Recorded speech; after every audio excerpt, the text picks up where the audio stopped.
when you start removing all the distractions from your life, you start hearing two voices. There's voices inside of you that are always talking to you. It's like those two, that little angel, that little devil on your shoulder. So first and foremost, a man needs to be accountable. But it's hard to become accountable because you need to own the fact that you're the problem.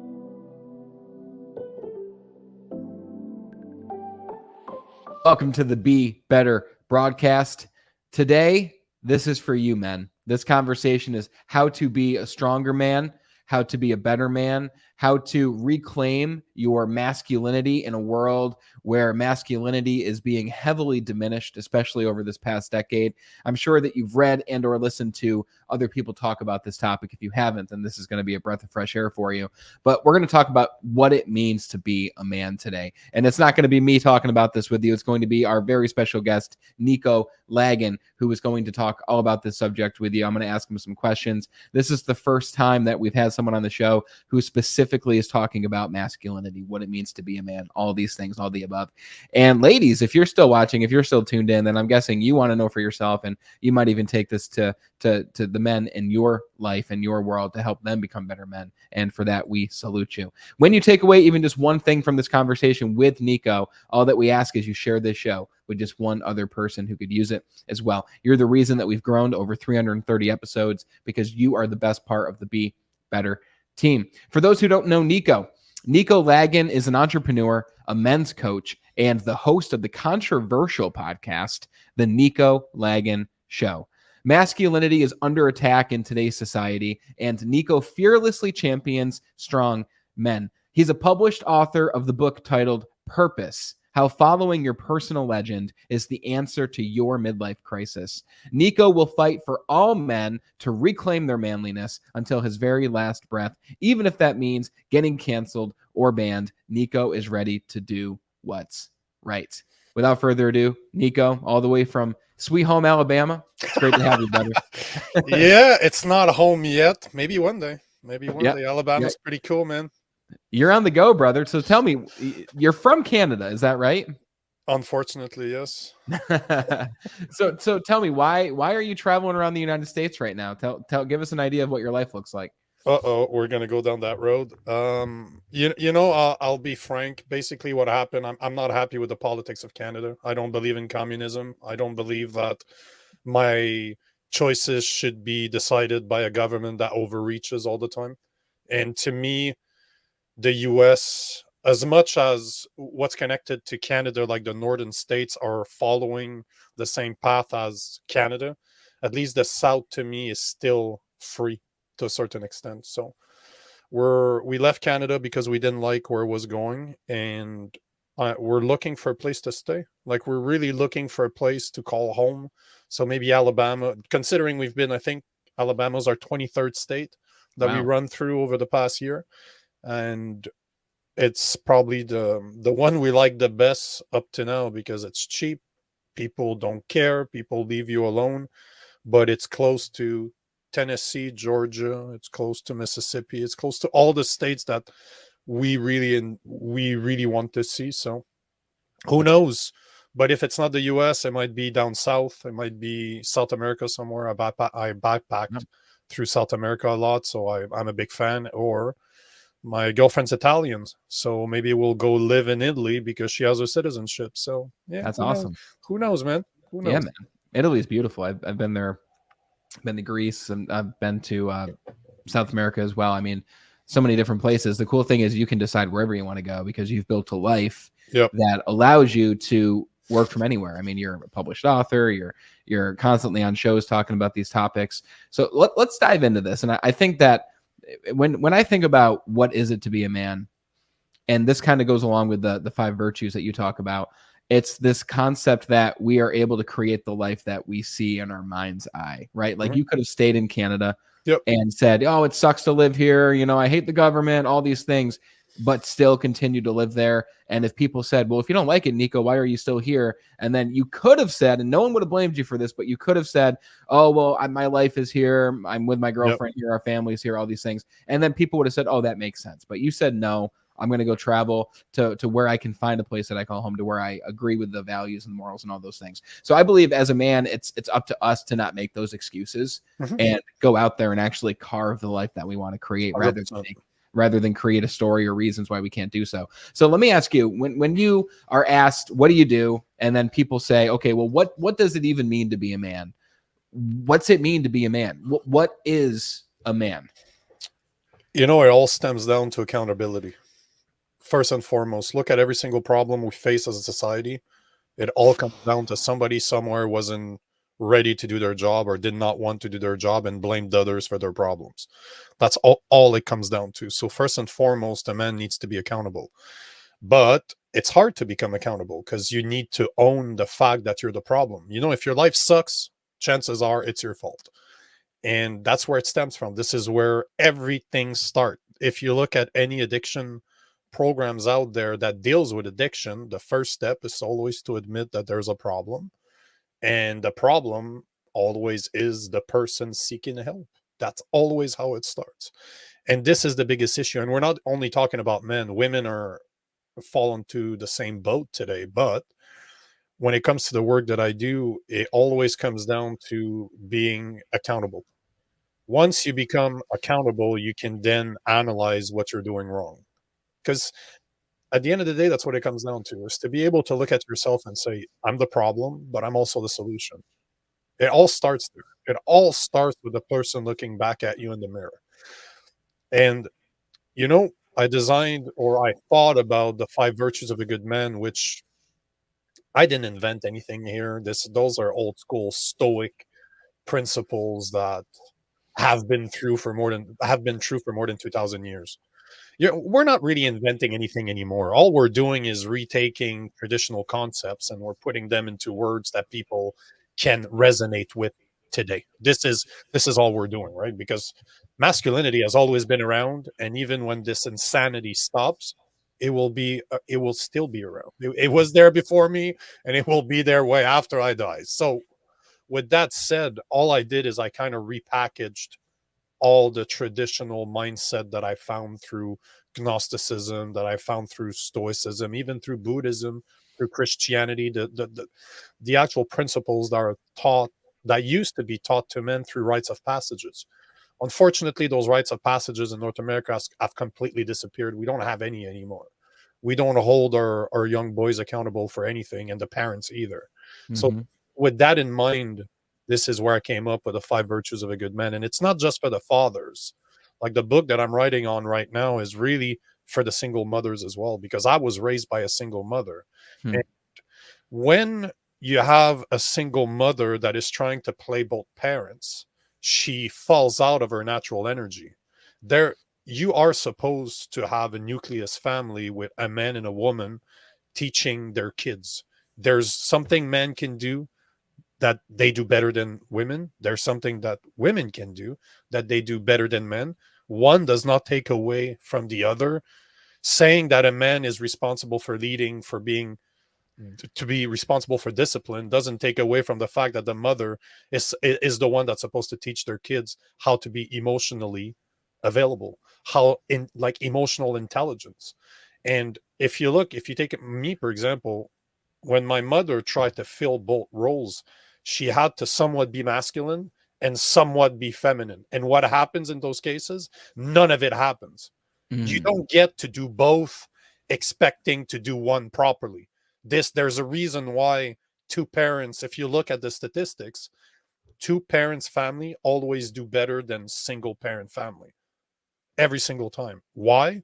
Because they're gender roles. Hate it or love it, if you don't believe in gender roles, look at the statistics. Remove your emotions from the situation and just look at it for what it is. The stats will show you that two parents family is the way to go.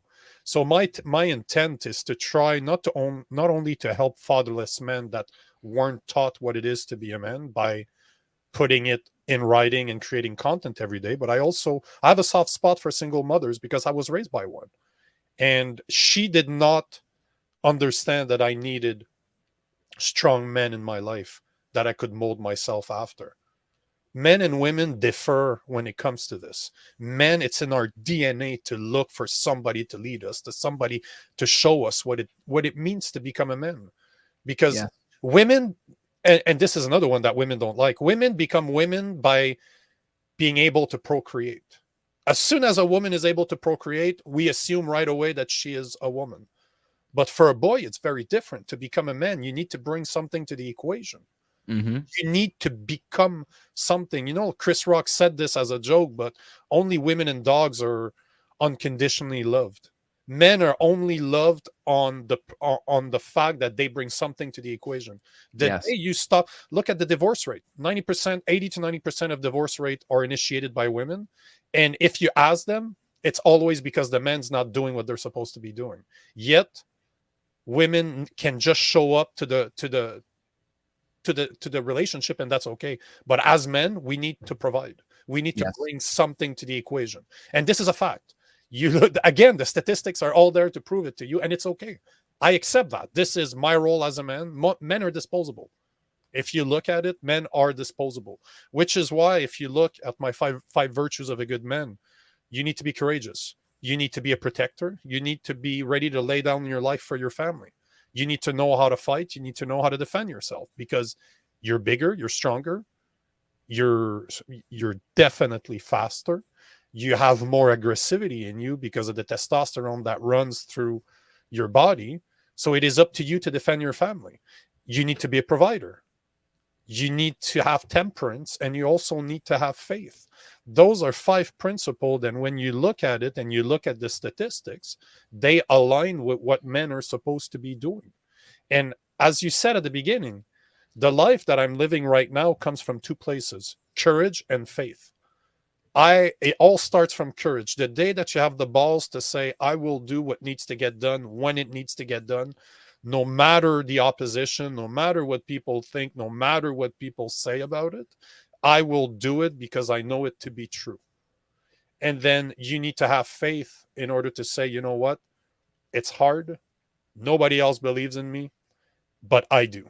I believe in me. I know I was put here for a reason. God, nature, the universe, however you want to call it. I call it God, but however you want to call it, something put me here for a reason. I have purpose. There is a reason for my existence. Once you understand, once you have both, once you have courage and you have faith, you can acquire being a protector, being a provider, temperance, because you have the balls to do what needs to get done, and you know you were put here for a reason. Wow. Let me just say, I always like to find somewhere I disagree, but I actually agree with everything you just said there. And Because of our haircut. it must be. Yes, it must be. I get it. It blows my mind how someone could listen to this and think, oh, that's not how it should be. Right. That's not, men should be unconditionally loved. When we look back into the tribes, thousands and thousands and millions of years ago, we look at exactly what you just described. We have the hunters and gatherers. Women were generally, and most of the time, not the hunter and gatherer. It was men out there bringing back food. The women were having the children and raising the children and teaching them the emotional skills that you just mentioned, while the men were fighting and hunting and gathering and doing the men things, right? And it's only in recent history that this narrative began to change. And I do believe I believe it's headed in the right direction. I'm curious to hear what you think on that. And I can explain my view. I want to hear your view as well after. But it blows my mind how anyone can listen to this and say that is not correct. A child isn't better off when there's a mother and a father figure present, so they each can play their own respective roles. And if someone does think that, please leave a comment. I'd love to have you on the show to talk about your perspective as well. I would love to hear it, right? But I'm on the same wavelength as you, because I used to be a weak man. And I have no problem stating that. When I was 20, 21 years old, we both come from sales, you and I had a great sales job, and I was doing very, very well financially, but I was not taking care of myself, right? And I had a fiance at that time who is now my wife, and she was amazing, and she held all those amazing feminine motherly qualities. And I was over here obese, 260 pounds, not taking care of myself, not taking care of my financial health. And she was a great individual who was like, okay, well, let's work on this when she didn't have to be that way.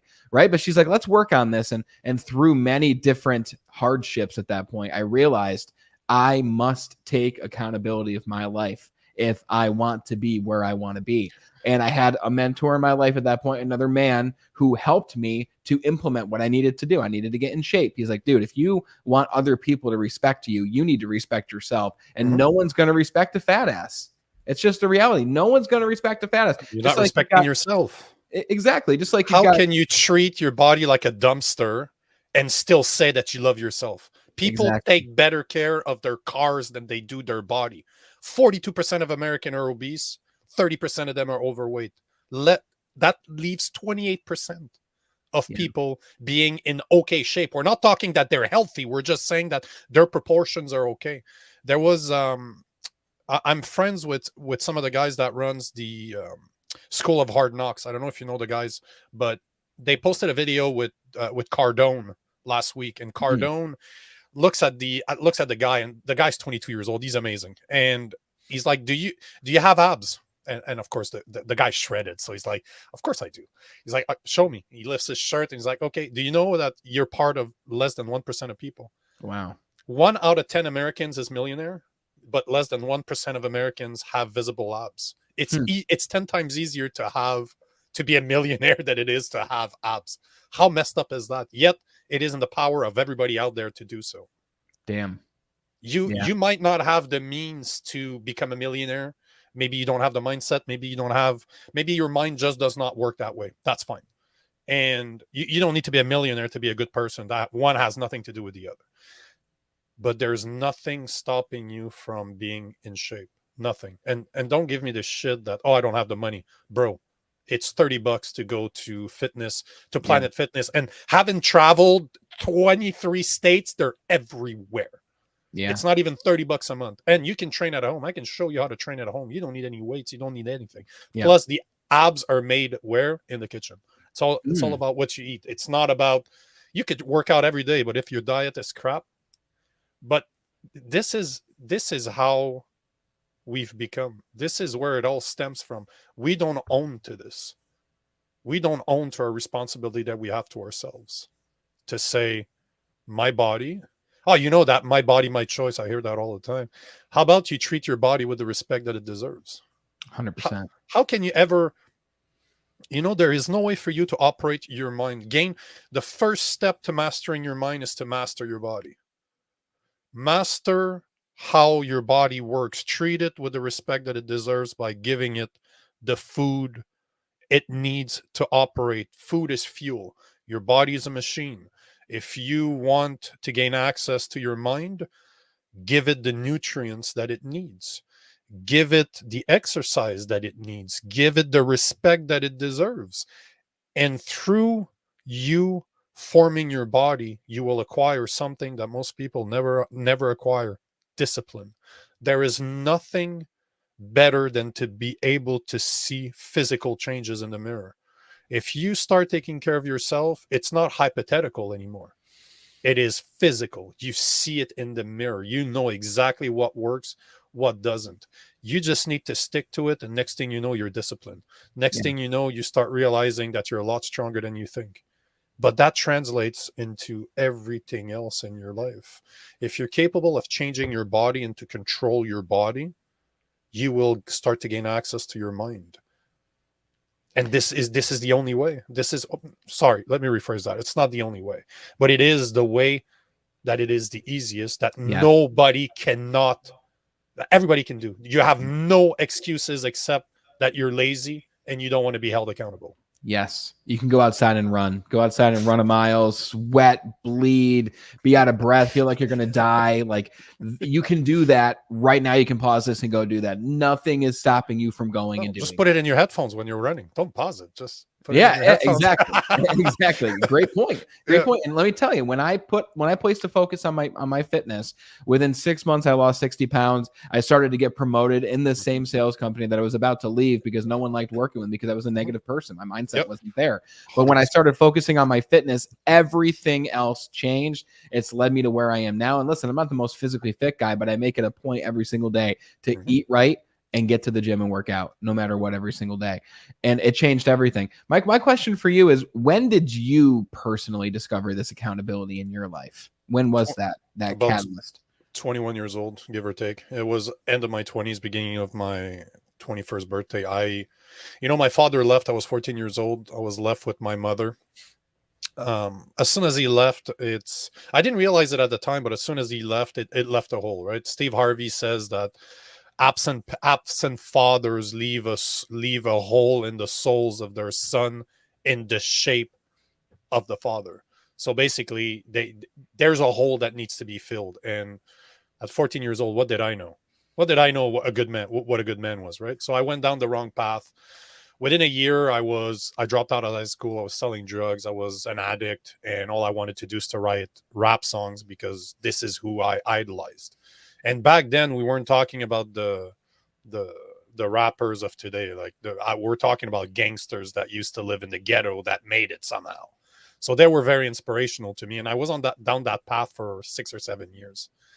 And it's a phone call. I was in my apartment. I was getting kicked out because I partied too much, and I was not a good tenant. Let's call a spade a spade. And I was getting kicked out. I was really sitting amongst my packed up boxes, and I'm like, where the hell am I going? I had no place to go. I was homeless basically. And my phone rang. Was my mother, and she just asked me a simple question: are you happy? And it's the first time I had an existential question asked with no pretend. Like it was not, you need to be happy and this is how. It was really just a question that hit me at the right time. I was struggling. I hit rock bottom. Rock bottom, having pain, suffering, they're the greatest of teachers. Normally, people that are ready to change are always at the end of the rope. They're just like, I can't continue doing this. Something needs to change. And this is what happened. And it's interesting because this has happened multiple times in my life, but I was facing a crossroad, as in I could go right, take a new opportunity and say, because my mom said, listen, if you're not happy, come back home. I'll take you. I can't pay for your studies. I can't do anything, but I can give you a roof over your head. Like I can provide you. You won't have to survive. You'll be able to do something. And on the other side, I had been offered an opportunity where instead of selling drugs, I could grow it. So I had an opportunity to make a lot more money. Yeah. And I had an opportunity to go and reclaim my life in a more positive way, if you will. And this happened to me just a year ago again. I had I was a sales engineer, and I was approached by Amazon, which in my field, it's one of the greatest jobs you can have. It pays extremely, extremely well. And I'm like, yeah, no, I'd rather quit my corporate job and start my own thing and leave Canada than take that opportunity. It's interesting when you're self-aware, you start realizing that there's always opportunity. When you're trying to make a big change in your life that you're supposed to make, it's like that angel and devil on your shoulder appears and they're like, hey, here's an opportunity. You don't need to change. Stay the same here. Here's money for you. You can stay the same without having to do anything. Mm-hmm. Just take this opportunity. Or you can say, you know what? No, let's follow my purpose, do what I'm supposed to be doing, and take the risk that is attached to it. And that's what I did when I was 20. I saw both opportunities and I'm like, okay, let's be honest with ourselves here. And I decided to go back to my mom's. And I'm somebody that does everything 1,000,000,000%. If I'm doing something, I'm going all in. And I literally quit all my friends. I quit doing drugs. I quit drinking. I quit doing all the stupid things that I was doing. And I dedicated myself to finding something better. And within about 2.5 years, I had finished my high school and I had a college, like a technical college diploma, like a computer technician type of diploma. And I started working in call centers. Within 10 years, I was a sales engineer. I was making more than 100 grand a year. And yeah, I did that for more than a decade. And last year I left, but it started when I was 20. Like every 10 years, if I look at my life, every 10 years, There's something massive that happened. 20s, I went on the right path. 30, I became sales engineer, which was the job that I've always wanted. And when I was 40, I'm just like, screw this. I'm leaving it all behind and I'm doing my own thing. So good for you, brother. That's huge. I love hearing that. It's true. Those huge life transitions occur, but you ultimately make the decision of what direction you're going to go, because your life would look very different right now if you had decided to go work with Amazon and work with them. But now you're here traveling the world, sharing this message, reaching people you never would have been able to reach before. You use the terminology follow my purpose. Yep. Did you know what that was at that time? Like, how did you even explain what you mean by follow my purpose? What does that look like? You know, I used to call it instinct. I've always had very good instinct. I've always been very connected with that little voice inside of me. I've never been one to doubt. So if my internal voice is telling me something, I normally listen and I don't question it. I just do it. I don't doubt. I know I'm a good person. I know that I'm very connected with my heart. Spiritually, I'm very, very connected with my heart. And if something tells me to do something, I just do it. I don't question it. I have faith in what I do. And even in my 20s, I had that instinct. I've always been right. The only time I'm wrong is when I don't listen. So I just followed. I just knew that was the right thing to do. I just knew this was the right thing to do. And it was like that for 20 years until I left for this. Well, it was like that for about 16 years. And then the beginning of COVID in 2020, March 2020, I left the city. I moved to my house in the middle of nowhere. I ended up spending 2.5 years there. In the first year and a half, I was basically alone with my dog. After a year and a half, my girlfriend came to join us. Yeah, I guess join my dog and I. But I spent a lot of time alone. I have spent a lot of time alone in the middle of nowhere where you don't interact with people. Like, it's a type of place that you can take your dog off leash, walk down the main road. You won't meet anybody. There's nobody there. It's just most of the places there are cottages, so people go there on weekends type of deal. There's very few people that live there full time.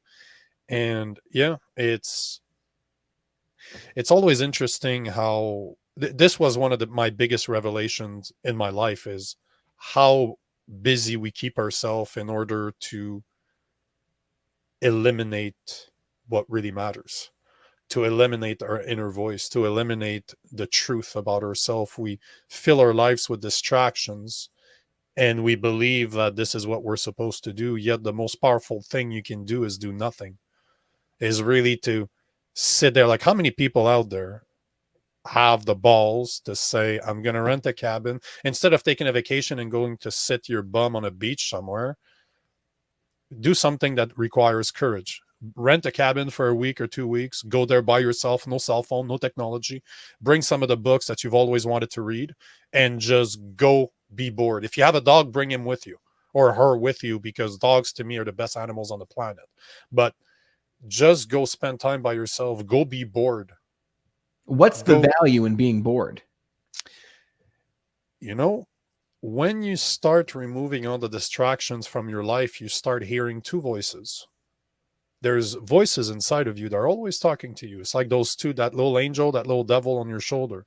One of it is negative, one of it is positive. And this is why most people don't meditate. This is why most people don't like to spend time by themselves, is because the volume of that negative voice is very loud. And then behind that, there's a voice that wants the best for you, that tells you what your purpose is, that tells you the reason why you were put on this earth. And that doubt voice, you need to start listening to it. In order for you to know that it's wrong, you need to first listen to it and stop blocking it. And when you're alone, there's no ways for you to remove it. If you're honest with yourself to say, let's remove those distractions and let's reflect on what those voices have to say. Be true to yourself. Don't hide from it. You will never, you never want to change unless you hit rock bottom. Every single time in my life something major happened, I was in a situation where it wasn't comfortable, it wasn't fun, I was not enjoying it, but I always know deep down that this is the path, that pain and suffering are the greatest of teachers. And if you never spend time by yourself, you will never remove those distractions that you've created for yourself, trying to block those voices, because those voices are not nice. One of them is very, very evil. It will, evil as in it will call your crap. It will tell you exactly what the problem is. It will tell you that you're the problem. You suck. You probably hurt a lot of people throughout your life. You're not the best of individual. And that's okay, because it's true for most of us. Most of us are selfish. So spend time by yourself, hear that voice and accept it. And just say, you know what? Yes, that's what I do. To this day, am I the nicest of person? No, I'm not. Of course not. Who is? No, but seriously, who is? But one thing I can guarantee you is that the day I meet my maker, the day I'm standing in front of God, I will know it to be true that I have done more good than bad in my life. This is what I do. This is how my life is lived, to have a better impact on this planet. My life, me being here, made the earth a better place. This is my goal. This is how I decide to live my life, to be the most positive impact that I can have. That's it. This is all I want. But you first need to accept that you are bad. You first need to accept that there is a portion of you that's evil. Mm. There's a portion of you that don't care. There's a portion of you that's selfless. That's selfish, sorry. We're meant to be selfless as men, but we are not taught this anymore. We're not taught by our father that men are supposed to serve. We are supposed to serve our family. We're supposed to serve our loved ones, our community, our country. We are disposable. We're supposed to take care. We're supposed to protect. We're supposed to provide. We're supposed to have courage. This is what we're supposed to do. And we're supposed to lead. Men are supposed to be leaders, but you cannot lead if you don't first serve, because even a leader serves somebody. He serves the people that he leads. And these are not taught anymore. And if you don't have a good man around you, how are you supposed to learn those things? Spend time by yourself. I guarantee you, spend time by yourself, all those things are going to come up.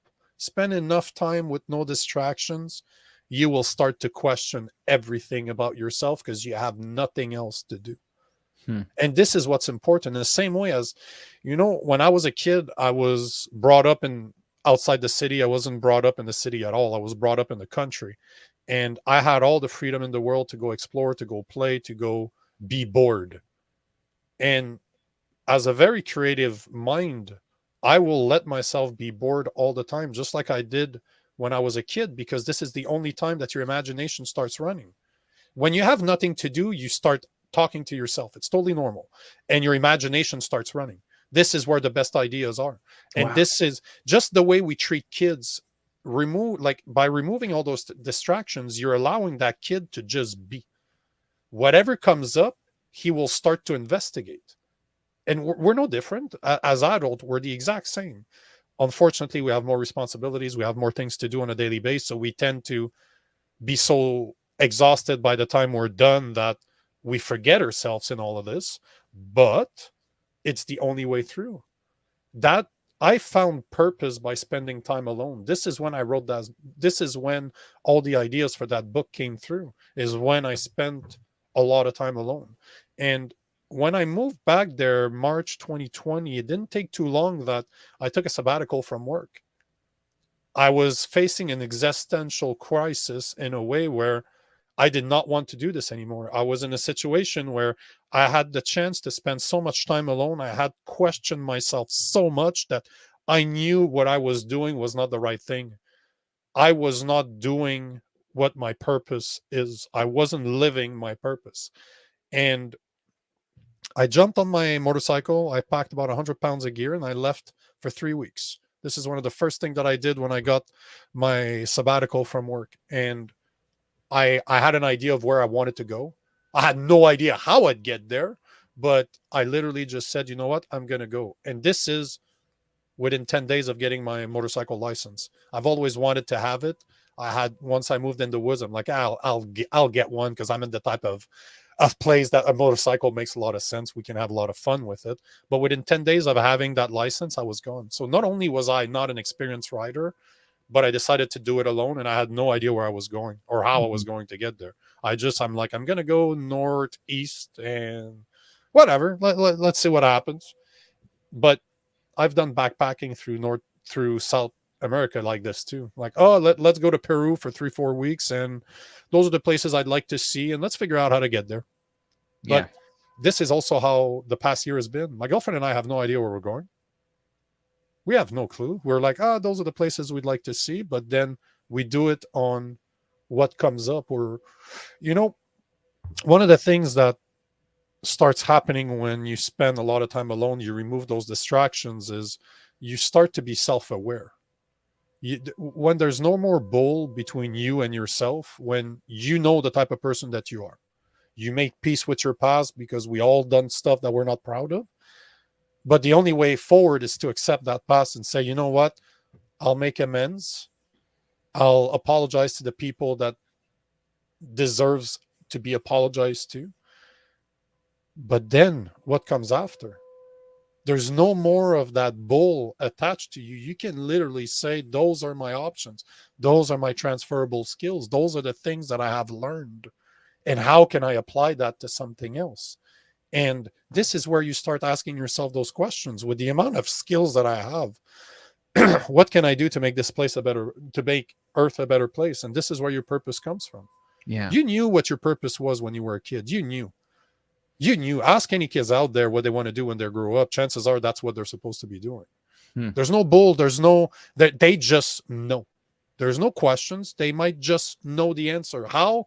I don't know. I don't have an answer for you. Maybe it's because they haven't been jaded by life yet. But all to say, yeah. Oh, Yeah. I've heard some stories is just because they just came out to being so close to God that they remember what God told them.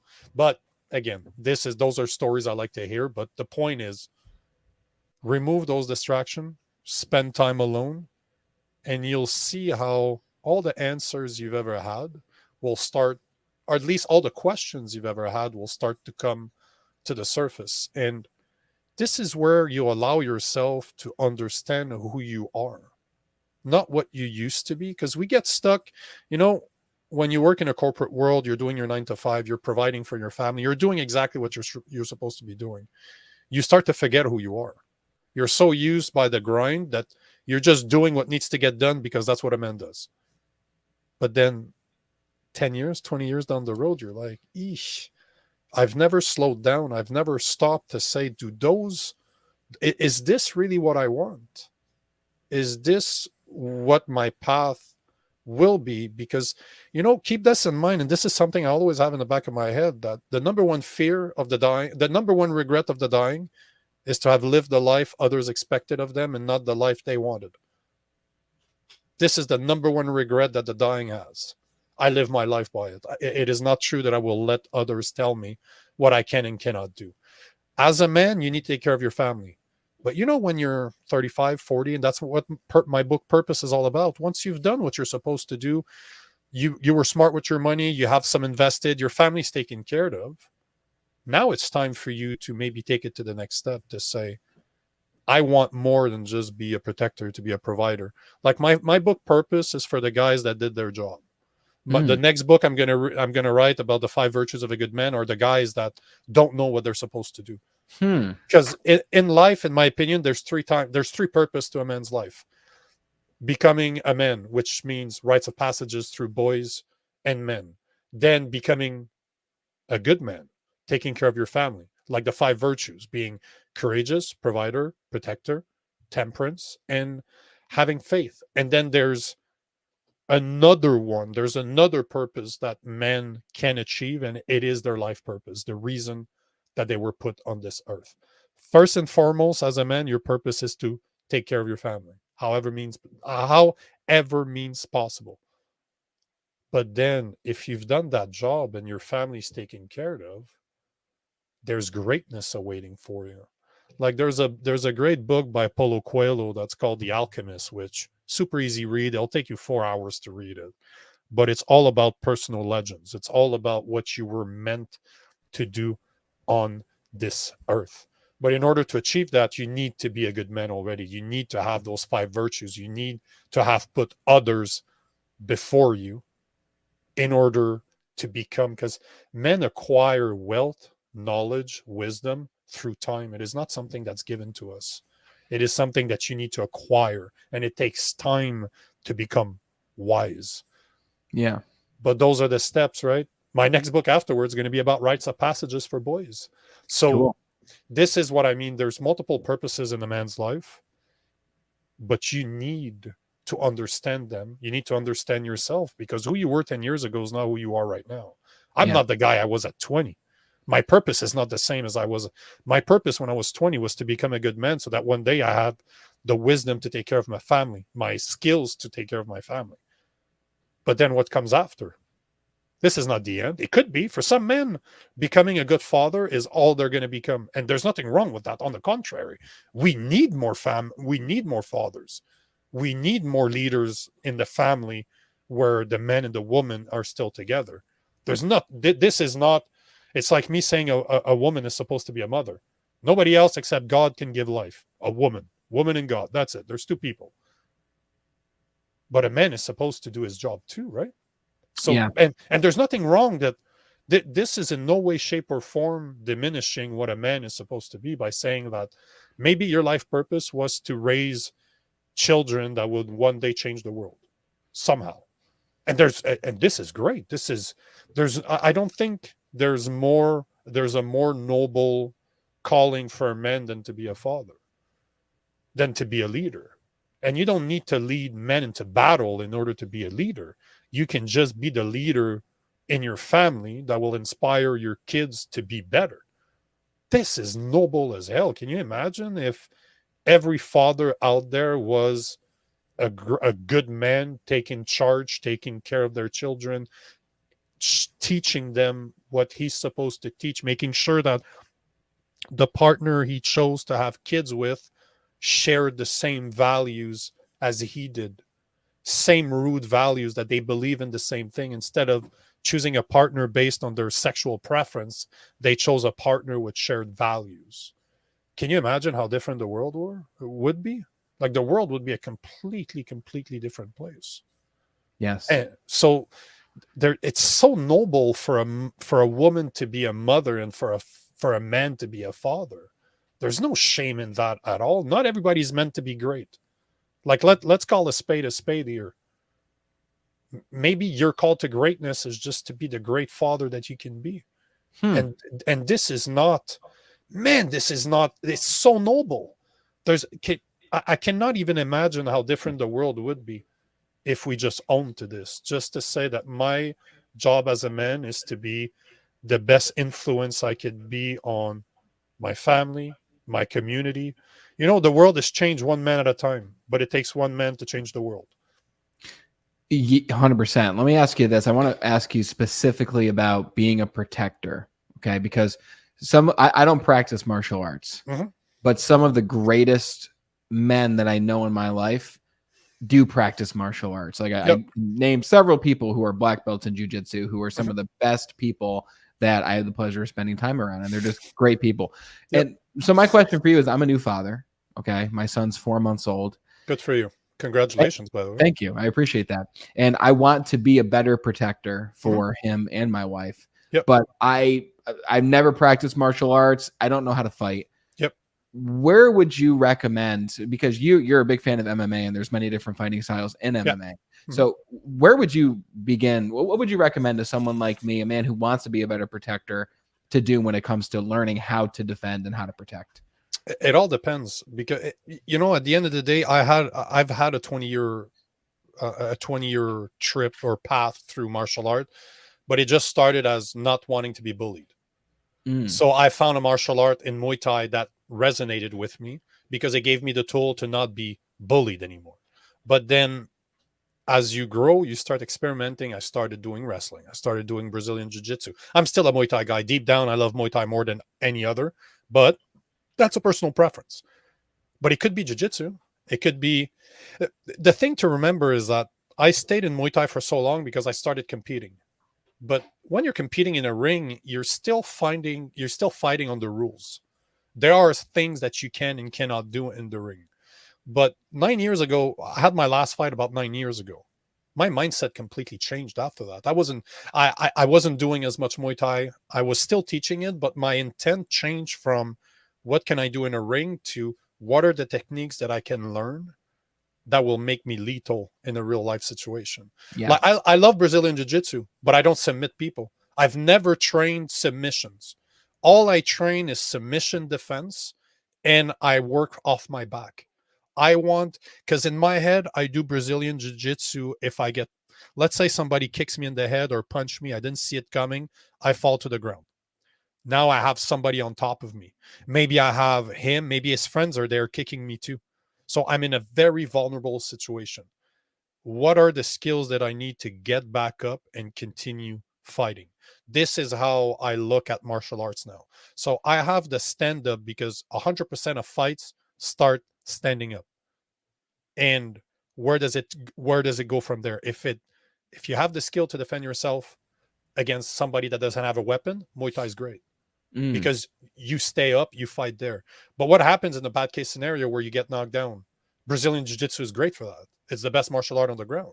So you can learn how to get back up because talk to any real Brazilian Jiu Jitsu fighter that will be honest with you. It's extremely dangerous to be on the ground, no matter Mm. how good you are, because a knife is easy. I don't care if you're on top of me and you're a black belt. You know what? I always have a knife. Let's say that I defend myself with a knife. You're screwed. My knife Mm. is right there, pop, and you're connected to me. I do this, Yeah. and you're done. So no, but it's true. Yeah. When you think about it, being stuck to somebody on the ground is extremely vulnerable.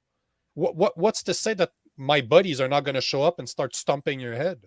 Yeah. This is why you should always, if you look at Brazilian Jiu Jitsu, it's a sport. If you look at Muay Thai, it's a sport. You look at wrestling, it's a sport. Great for MMA, great for competition. The base of these martial arts are great. Yes. But a lot of the things that they teach you are extremely dangerous in real life. This is why a martial art like Krav Maga, for example, that was developed by the Israeli Defense Force, is meant for those bad situations. They're meant to be ending fights.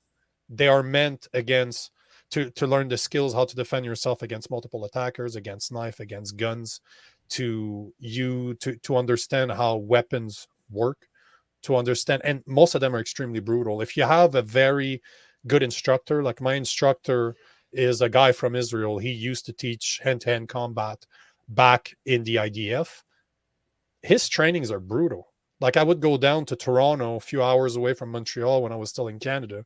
I have some videos, man. My knuckles are busted open. My stomach is purple from the hits that you're getting. But we're practicing getting attacked by 7 people at once. You have headgear with a visor on top, but the guys are bashing you with baseball bat. They're Holy faking to stab you. But it's situational awareness. Most of the people don't understand that, and this is the issue with sports like Muay Thai and Brazilian Jiu-Jitsu.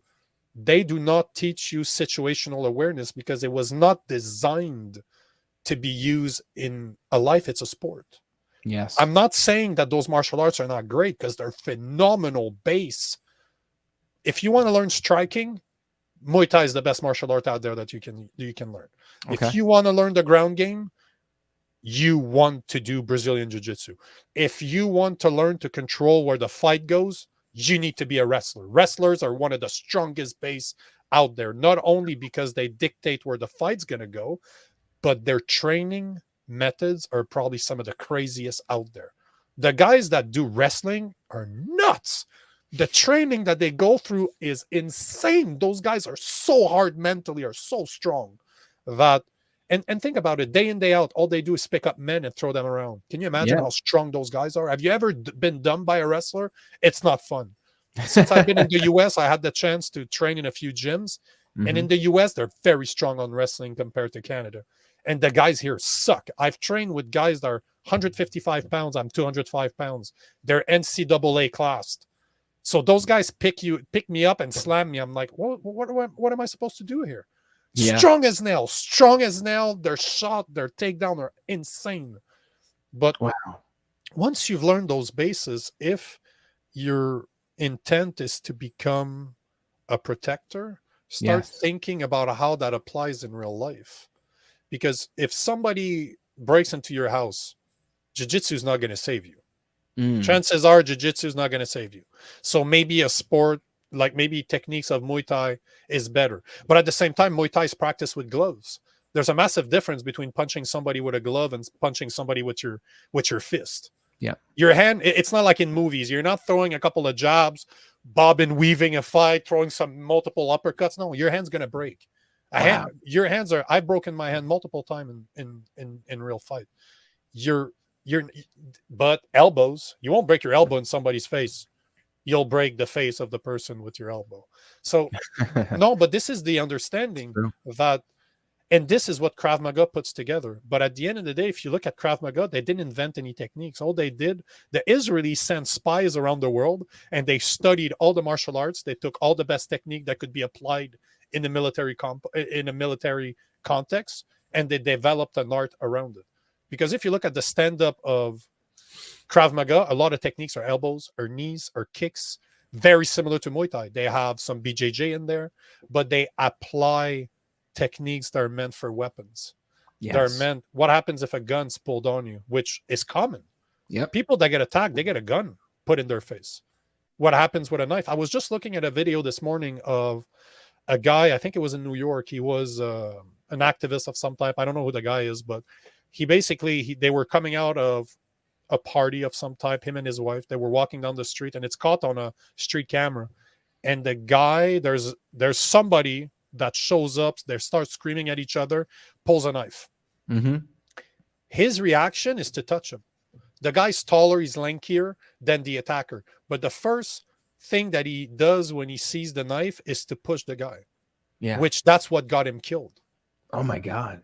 Because when you think about it, a gun you can grab. So if somebody pulls a gun on you, you want to be as close as possible to that gun. Because Yeah. if the gun's there, bang, the gun's out. I can grab a gun. It's not going to hurt me. On the contrary, if I can log the slide in place, you're not going to be able to shoot me. So this is the thing, right? You can grab a gun, but then a knife, you can't grab it. I don't care how good you are with a knife. It ain't like movies. You're going to get cut. If Oh, yeah. somebody pulls a knife on you, be ready. I'm much rather a gun than a knife. If you pull a gun on me from afar, I'll fall to my knees like a little girl and I'll start crying and I'll slowly come up close to you. And last second, I'm going to come up, put my hands on that gun and break your face in. But I can't do that with a knife. Yeah. A knife, you need to stay away because it will cut you. You can't grab it. And somebody that knows what they're doing with a knife will cut your fingers off. Yeah. Like if I fight with somebody with a knife, I'm not trying to cut. It's not like in movies. I'm not trying to cut your body. Your hands are always in front of you trying to protect. I'm going to chop at your fingers. Wow. Of course, those are your protection. But this is what's scary when you start entering that world and you start looking at this is not a sport. There's consequences to this. There's no rules anymore.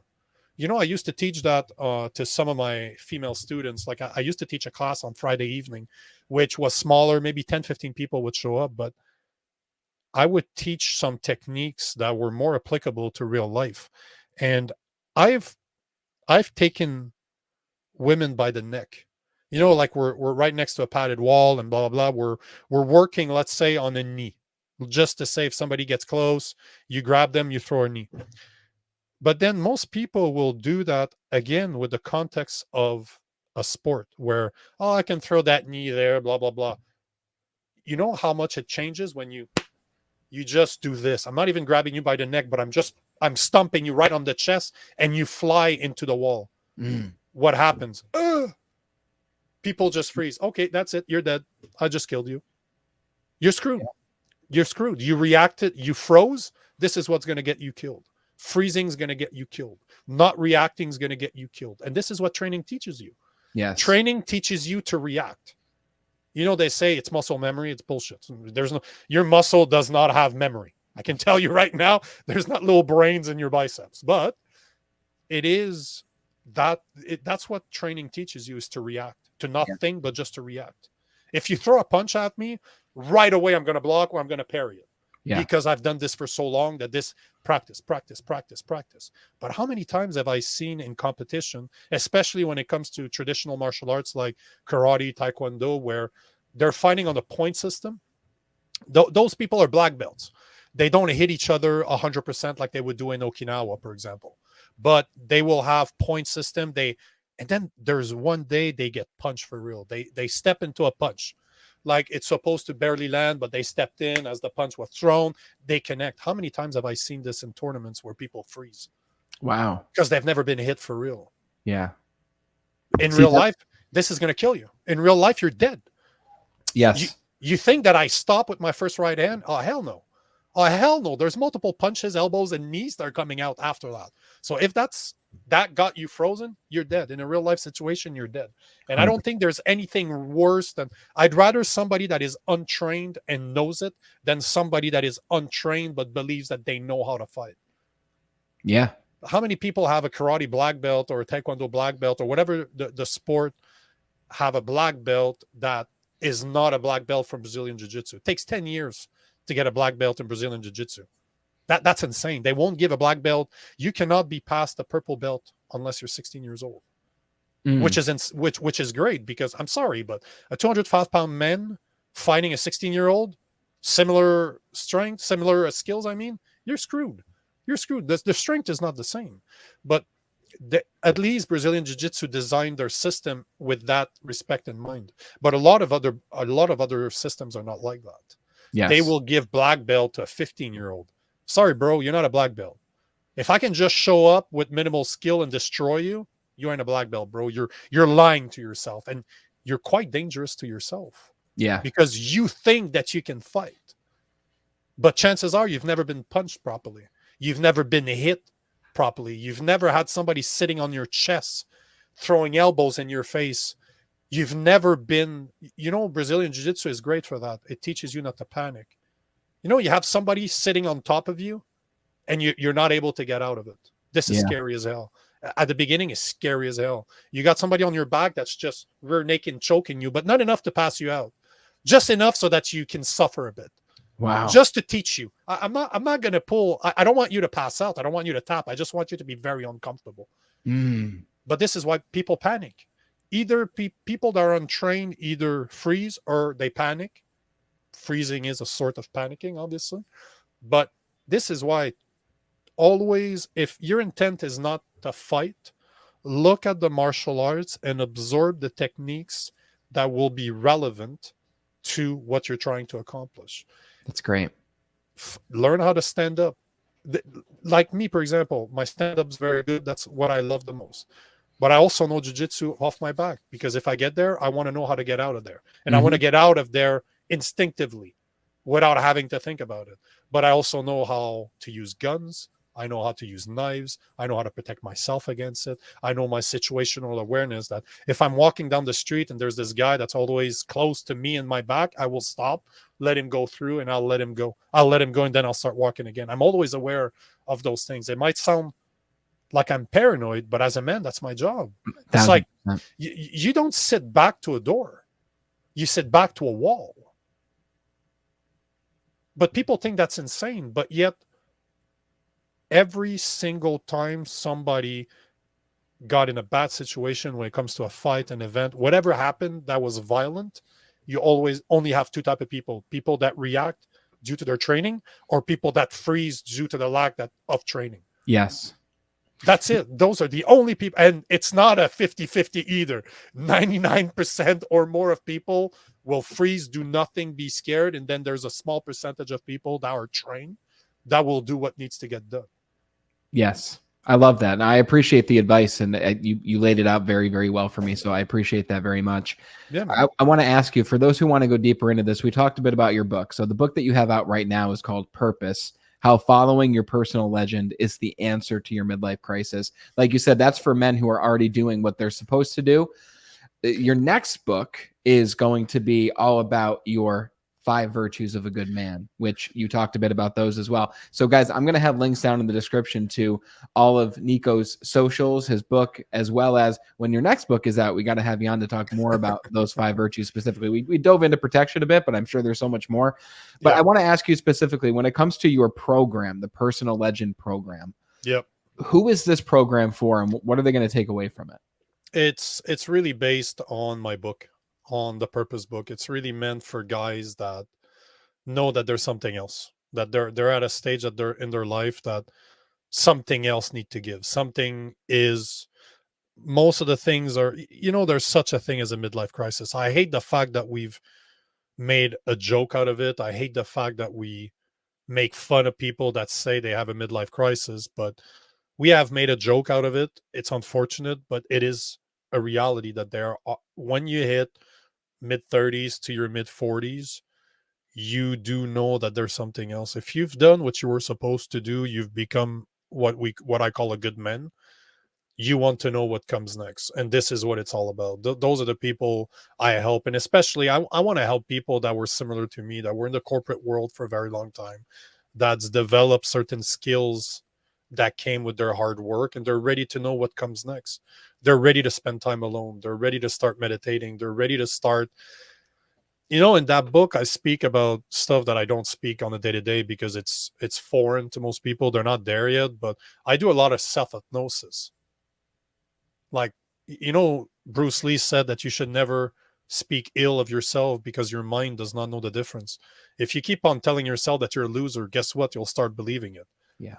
But this works the other way around too. If you start telling yourself that I am this, I am successful, I am great, I will achieve, I will do this, and this is how I'm going to do it, and you keep on repeating it multiple times a day, you build a pathway between your subconscious mind and your conscious mind, and you start putting information in there.